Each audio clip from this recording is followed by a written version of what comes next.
네, 천안 지역 코로나19 상황 취재 기자와 좀 더 자세히 짚어보겠습니다. 보도국 성룡희 기자 나와 있습니다. 성 기자, 네. 이 하루 사이에 콜센터 한 곳에서 벌써 확진자가 20명 이상 나왔어요. 네. 원인이 뭐예요? 네, 이 코로나19 초기부터 지금까지 방역 당국이 항상 강조하는 게 마스크 착용이죠. 그렇죠.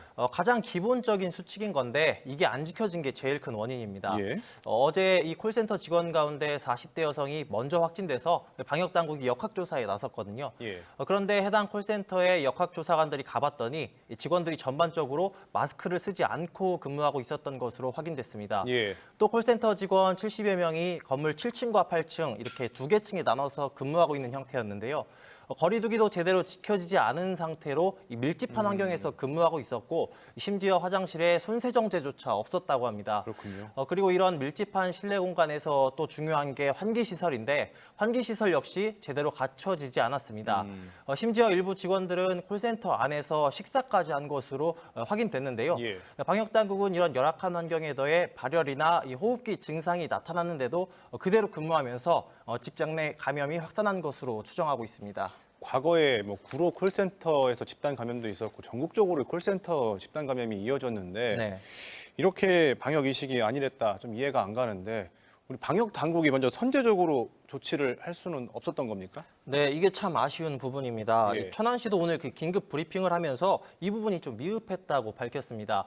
천안시는 마을이나 이 아파트와 협조해서 방송으로 하루 2차례 방역수칙 준수를 권고하는 방송을 하고 있었다고 하는데요. 예. 콜센터 같은 이 고위험 장소에 대해 개별적인 이 점검 같은 조치는 없었다고 합니다.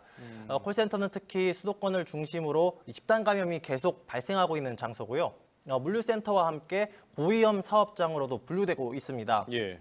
또 최근 한 단체가 이 대전 지역 콜센터 근로자를 상대로 설문조사를 했는데 응답자의 56%, 이 2명 중 1명꼴로 일할 때 마스크를 쓰지 않는다는 답변이 나오기도 했습니다. 천안시가 콜센터 책임자에 대해 고발 조치를 검토하고 이 관내 콜센터 8곳에 직원 450여 명에 대한 진단검사를 요청했는데 그동안 방역 고피가 느슨했다는 지적을 피하기는 어려울 것 같습니다. 그래 보이네요.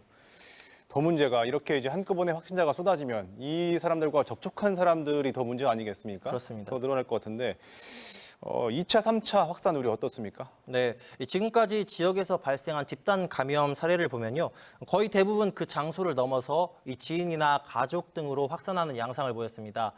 지난 주말부터 천안과 아산에서 시작된 이 집단 연쇄 감염도 마찬가지인데요. 예. 먼저 지표 환자인 아산 50대 남성의 직장에서 이 집단 감염이 발생했고 이 남성이 방문한 천안의 한 실내 포차, 또 포차 주인이 들른 사우나에서 연쇄적으로 집단 감염이 일어났습니다.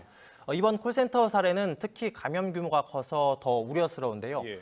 확진자들의 접촉자나 이 관련된 사람들이 많은 만큼 또 다른 장소에서 집단 감염이 발생할 가능성이 높습니다. 그래서 천안시도 후속 조치 대상을 폭넓게 잡고 있는데요. 일단 콜센터 입점 건물 전체를 폐쇄했고요.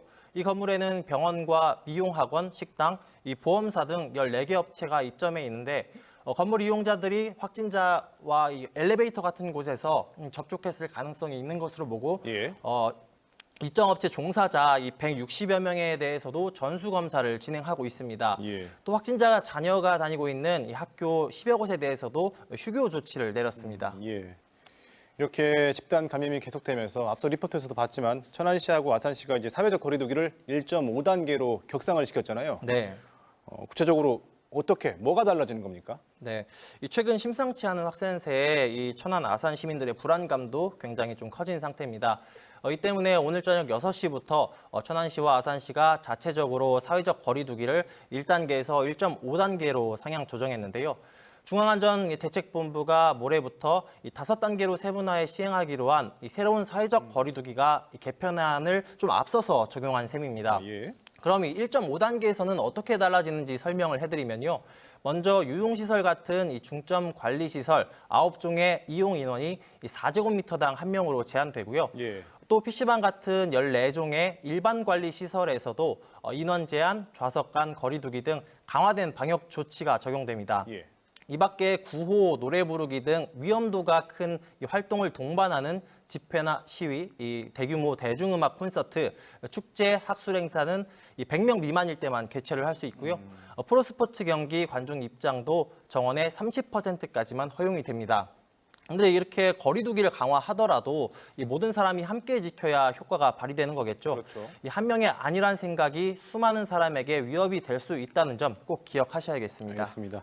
성 기자, 여기까지 듣죠. 수고했습니다.